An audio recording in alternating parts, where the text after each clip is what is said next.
Graça e paz. Amém. Vamos abrir a Bíblia, Atos capítulo 11.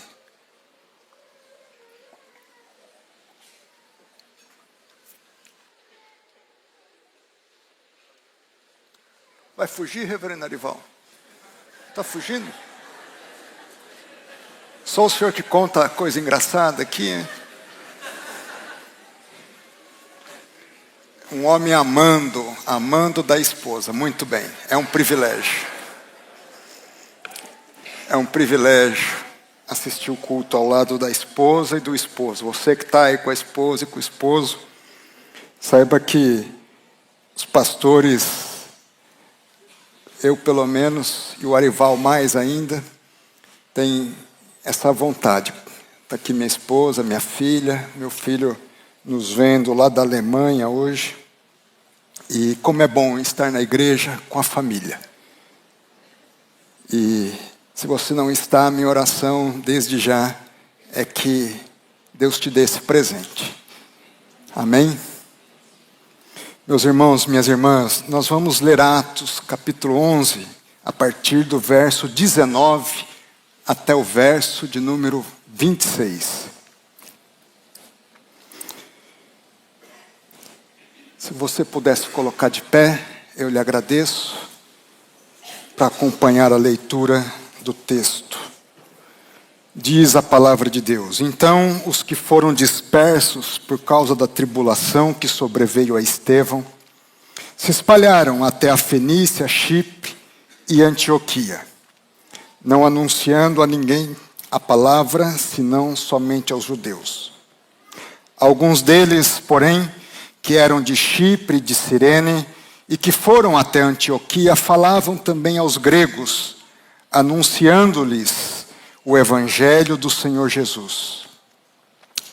A mão do Senhor estava com eles, e muitos, crendo, se converteram ao Senhor. A notícia a respeito deles chegou aos ouvidos da igreja que estava em Jerusalém, e enviaram Barnabé até Antioquia. Tendo ele chegado e vendo a graça de Deus, alegrou-se e exortava a todos a que com firmeza de coração permanecessem no Senhor. Porque era homem bom, cheio do Espírito Santo e de fé. E muita gente se uniu ao Senhor. E partiu Barnabé para Tarso à procura de Saulo, tendo-o encontrado, levou-o até Antioquia. E por todo um ano se reuniram naquela igreja e ensinaram a numerosa multidão. Em Antioquia foram os discípulos pela primeira vez chamados cristãos. Vamos repetir comigo. Em Antioquia foram os discípulos pela primeira vez chamados cristãos. Que bênção. Oremos. Pai, obrigado por tua palavra. Obrigado por esses irmãos que estavam ali em Antioquia, Pai, testemunhando, vivendo o Evangelho. Obrigado, porque isso permitiu que eles fossem reconhecidos como cristãos e que isso tenha um significado para as nossas vidas hoje. Por isso eu te peço, Pai, fala aos nossos corações. Fala, apesar de mim, pregador, e apesar de nós que ouvimos a palavra. Que nós possamos estar conectados contigo. Conectados como irmãos, como filhos, como bons ouvintes da tua palavra. Para que também sejamos nós reconhecidos como cristãos. Em nome do Senhor Jesus é que nós oramos. Amém. Amém. Meus irmãos, que privilégio é ser reconhecido como cristão. Podeis vos assentar. Que privilégio é poder ser chamado cristão.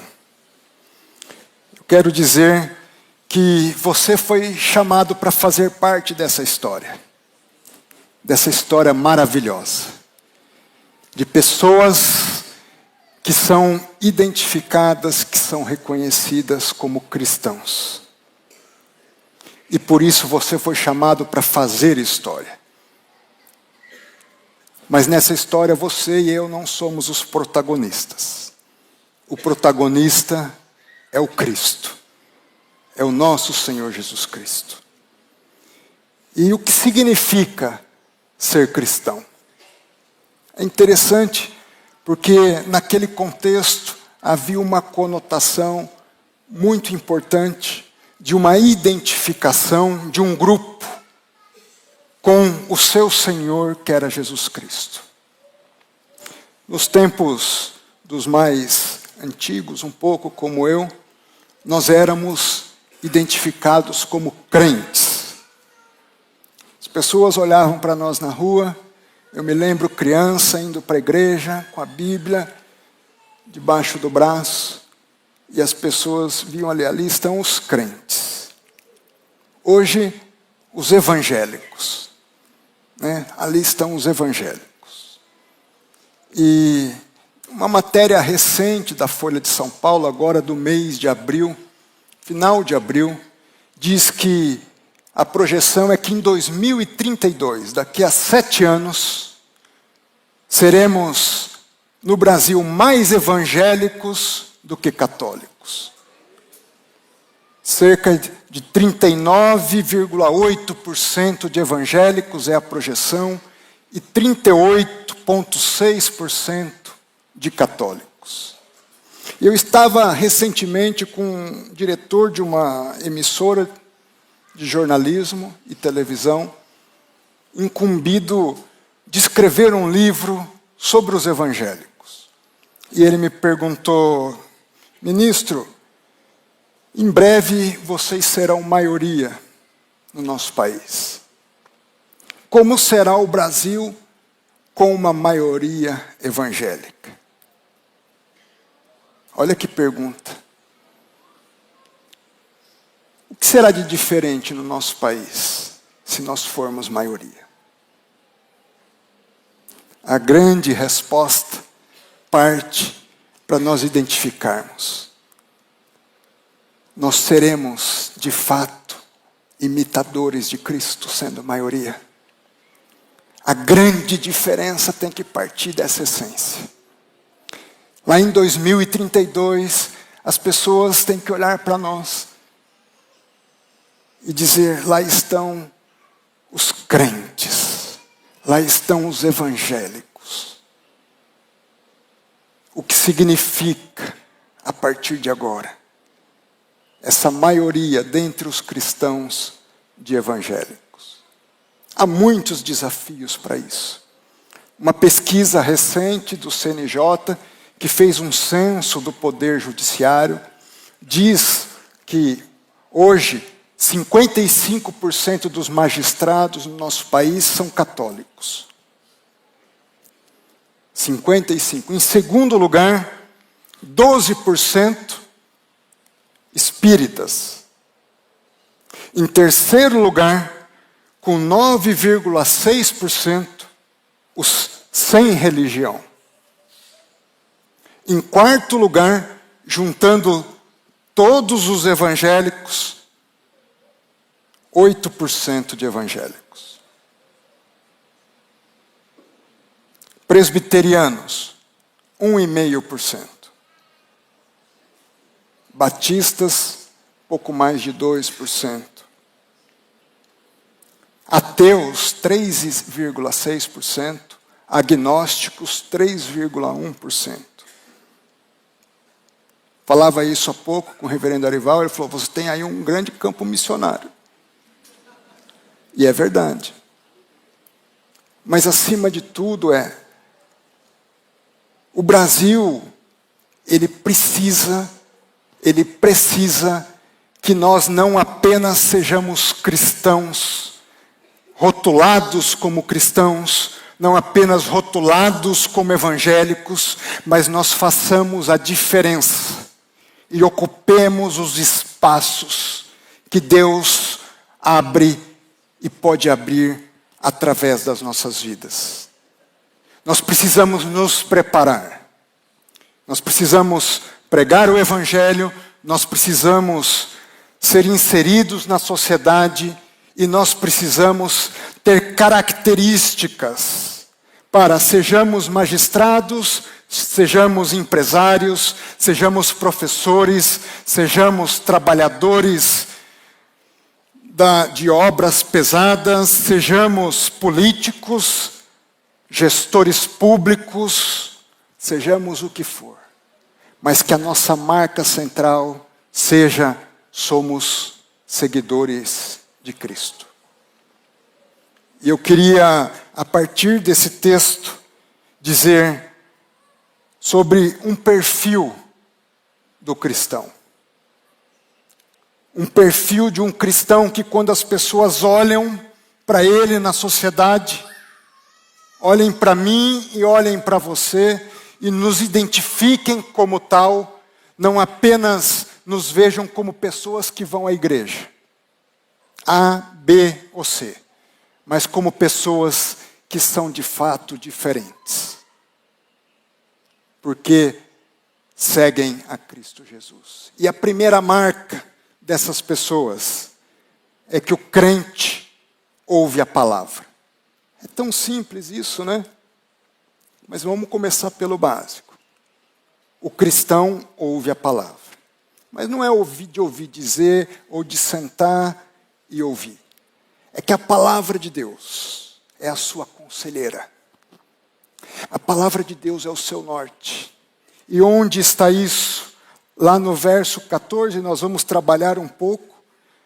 No verso de número 1 de Atos 11, diziam no verso 1 que os gentios tinham recebido a palavra. O verso de número 14 diz em Atos 11, a palavra era pregada e eles eram salvos. O verso de número 20 que nós lemos, nós vemos o anúncio do Evangelho. O verso de número 21 do capítulo 11, também nós vemos o anúncio do Evangelho. Ou seja, o Evangelho era ouvido. O crente, o evangélico, é aquele que tem a palavra de Deus como sua única regra de fé e de prática. Você está em dúvida sobre o que fazer? A palavra de Deus tem que ser sua conselheira. Busque a palavra. Ore a Deus. Leia a palavra de Deus. Antes de ler, ore. Antes de vir ao culto, peça a palavra. Peça discernimento através da palavra. A palavra de Deus tem que ser viva. Ela tem que orientar o seu agir, o seu pensar. Meus irmãos, às vezes eu recebo conselhos, faz isso, faz aquilo. Às vezes até vem, ó, Deus falou comigo para você fazer dessa forma. Mas acima de tudo, eu preciso ouvir a palavra. Você precisa ouvir a palavra. Você precisa ter sede da palavra. A palavra de Deus tem que guiar, tem que aconselhar, tem que orientar. Tem que ser a mola propulsora do seu direcionamento da vida. Tem que te dar discernimento. Tem que fazê-lo saber entre o agir e o esperar. Segunda grande marca do crente, o crente, pelo básico, crê. Você crê? Você crê no impossível? Ou você crê só no que é material? No que você pode comprar e negociar com o seu dinheiro, com a sua capacidade? Você crê, como nós cantamos, que vindo a tempestade, nós podemos ser postos sobre a tempestade? Que vindo as ondas para submergir a você, Deus pode resgatá-lo e tomá-lo pela mão?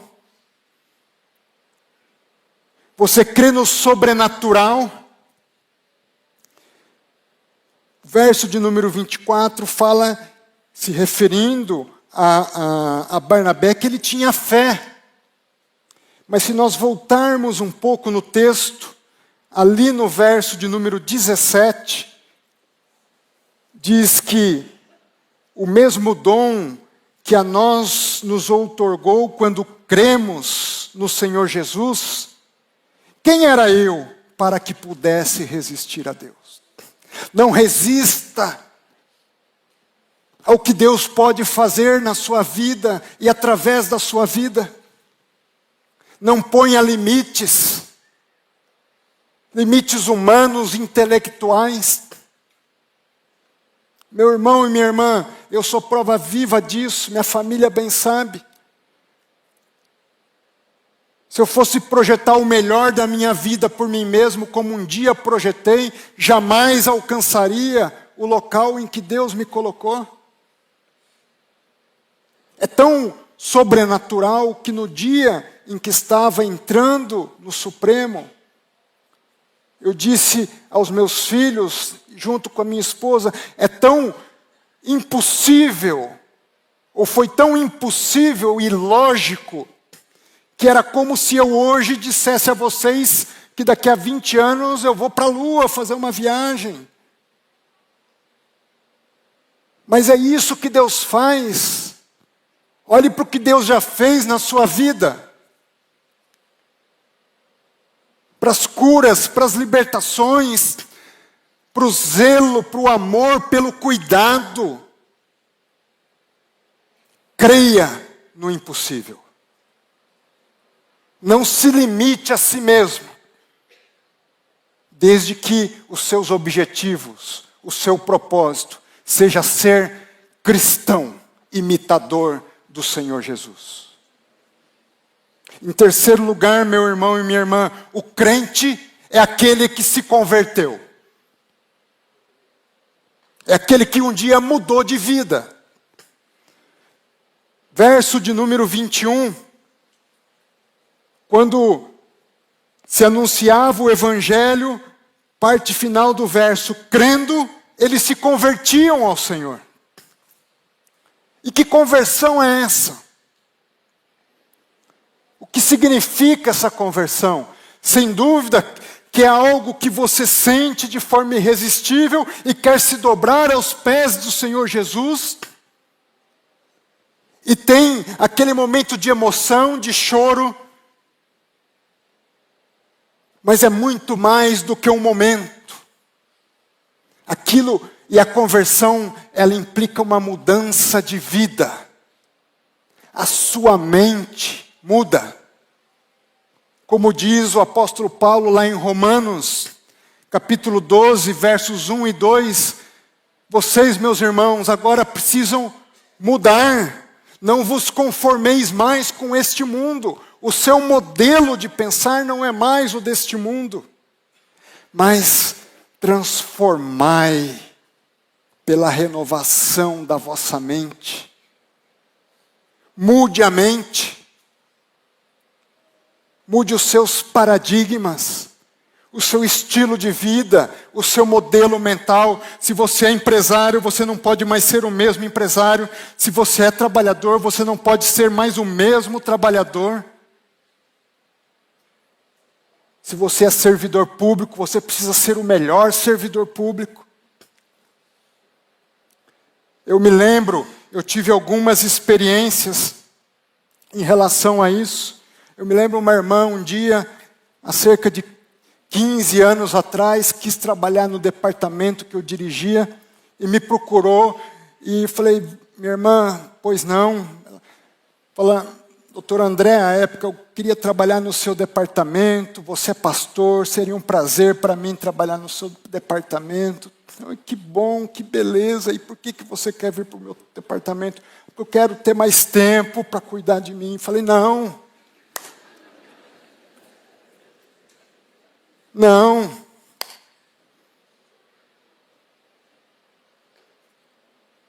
Você tem que ser agora melhor servidor.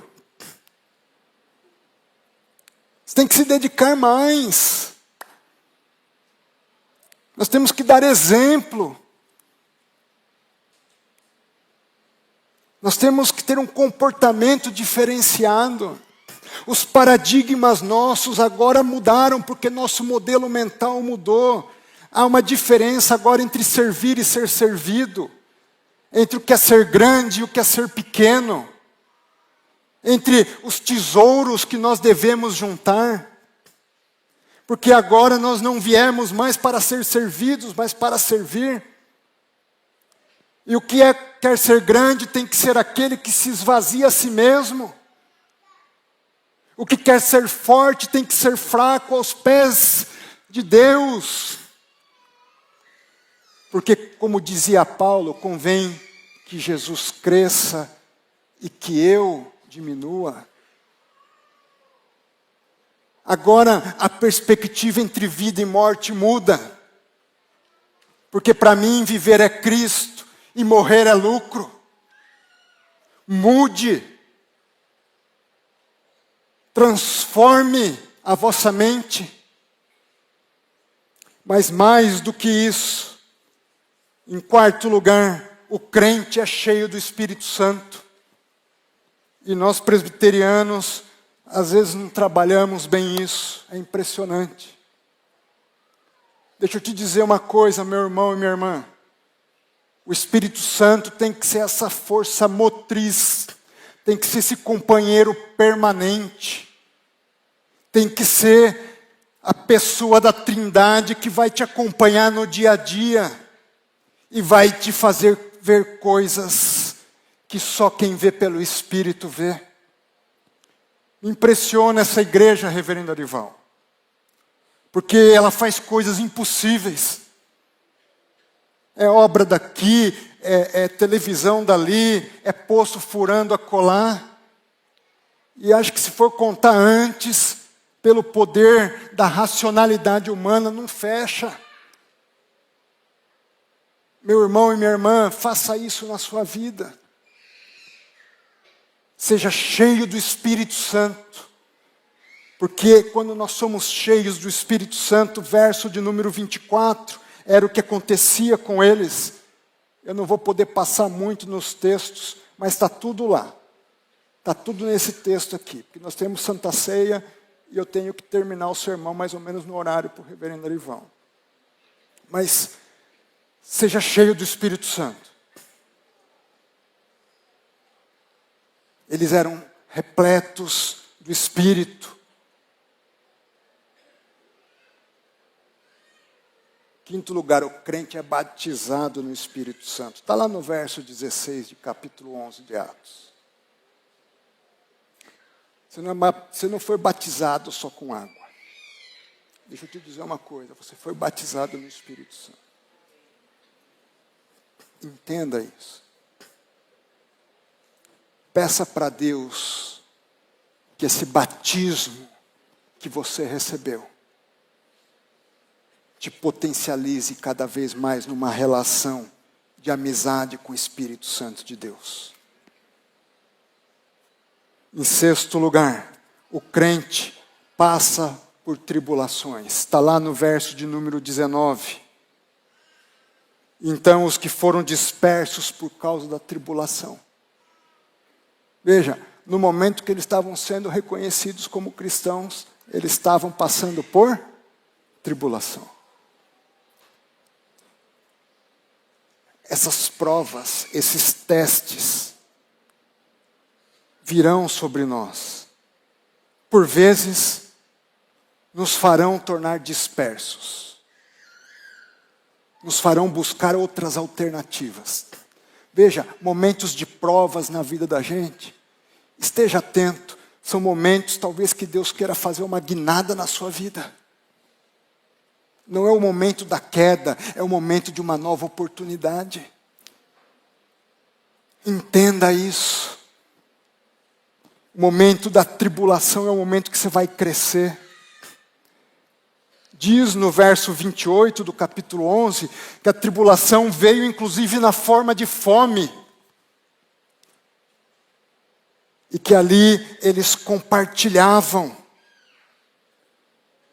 Portanto, bem-aventurado quando vos perseguirem. Bem-aventurado seja você quando vos injuriarem, Bem-aventurado seja você quando vos rejeitarem. Meu irmão e minha irmã, como é bom, por causa de Cristo, você não ser do grupo do que não é de Cristo. Eu me lembro de John Knox, e dizendo, conversando até outro dia com o reverendo Arival, e lendo a biografia dele, ele dizendo, meu irmão e minha irmã, a partir de John Knox, se você estiver sozinho, mas estiver com Deus, você será a maioria. Passe sozinho, se for o caso, pela tribulação, desde que com Deus. Agora, cuidado, se você estiver em outros caminhos, cheio de festa, cheio de amizades, cheio de companheiros, mas sem Deus. Porque sem Deus, ainda que todo mundo esteja com você, você está só. Não tenha medo de passar sozinho pela tribulação, se você estiver cheio do Espírito Santo de Deus. Em sétimo lugar, o crente é aquele que anuncia a palavra. Está lá nos versos 19 e 20. E eu não estou anunciando a palavra. Meu irmão e minha irmã, esse Brasil, com maioria evangélico, precisa de você anunciando a palavra. Se você anunciar a palavra, não será em 2032, será antes. Você anunciando a palavra pelo poder do Espírito, será antes. Anuncie com sabedoria, anuncie com vigor. Verso 26 diz que eles anunciavam a uma grande multidão. Olha que beleza essa tecnologia. Você às vezes está fora do país ouvindo a palavra de Deus aqui. Num culto como esse, somos alguns milhares aqui e outros milhares pela internet. Propaguemos a palavra. Dê testemunho através da palavra. Mas não só, em oitavo lugar, o crente dá testemunho de vida, de comportamento. Verso de número 22. A notícia a respeito deles chegou aos ouvidos dos que estavam na igreja em Jerusalém. Quais têm sido as notícias sobre o seu comportamento?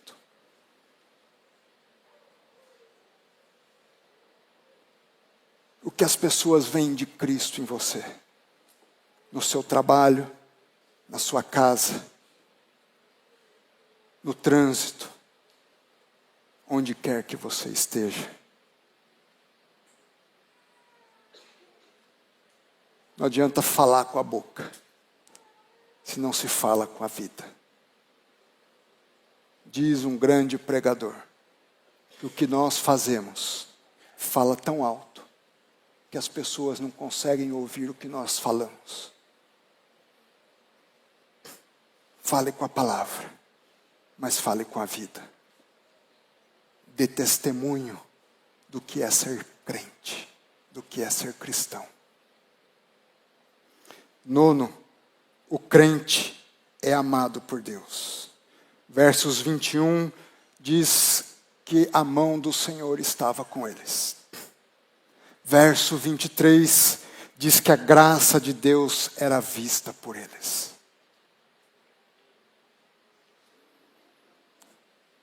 Décimo lugar, o crente é perseverante. Está lá no verso de número 23, que eles perseveravam, eles permaneciam com firmeza de coração nos caminhos do Senhor.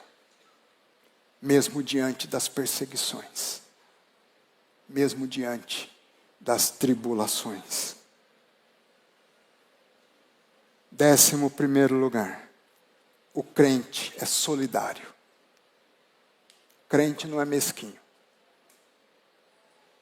Eu não conheço crente que é pão duro. Cá entre nós. O crente não ganha dinheiro só para ele. Tudo que Deus põe na mão do crente é para abençoar a vida das pessoas. Onde está escrito isso? Está lá nos versos 25 e 26 de Atos 11. Que os discípulos, diante da fome, cada um conforme as suas posses, socorriam aos irmãos. O crente é solidário. O crente é caridoso. E por fim, pode parecer besteira, mas o crente vai à igreja.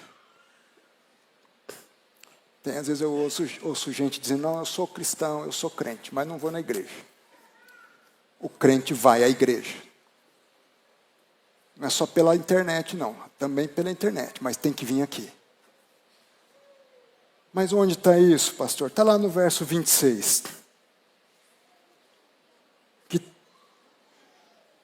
E por todo um ano se reuniam naquela igreja e ensinavam a uma numerosa multidão. Não era de vez em quando na igreja, é o ano todo. Então, o crente tem que estar na igreja. Crente fora da igreja é igual estudante fora da escola. Deu para entender? Você não fala para o seu filho, vai estudar e deixa ele em casa. Você leva ele na escola. Então você que é pai, você que é mãe, traz teu filho para a igreja. E vem para a igreja. E busque a palavra. E busque o Espírito. E busque a Deus. E anuncie o Evangelho. E viva o Evangelho. Seja solidário, seja generoso. Tenha uma vida com Deus. Crente é aquele que vive com Deus, para Deus e para a glória de Deus. Meus irmãos, o que significará sermos reconhecidos como a maioria no Brasil? Como é que você vai responder a isso? Como eu e você respondemos a isso? Deve significar, e aqui eu concluo, que a partir do nosso caráter, da nossa marca, do nosso comportamento, da nossa mudança, do nosso padrão de vida, do nosso modelo, da nossa imitação a Cristo, esse país vai mudar. Amém? Amém? Amém, meus irmãos. Meus irmãos, eu chego a ter vontade de chorar com esse dia. Com esse país respirando a Cristo. Eu me emociono. Quando as vidas desse país, na maioria, se dobrarem aos pés de Cristo. Você consegue se emocionar com isso? Você consegue ver a diferença e a grandeza disso? Você tem a dimensão do que isso significa, mas também tem a senso de responsabilidade do que isso significa. Nos preparemos para esse dia. Que Deus nos abençoe. Reverendo Arivão.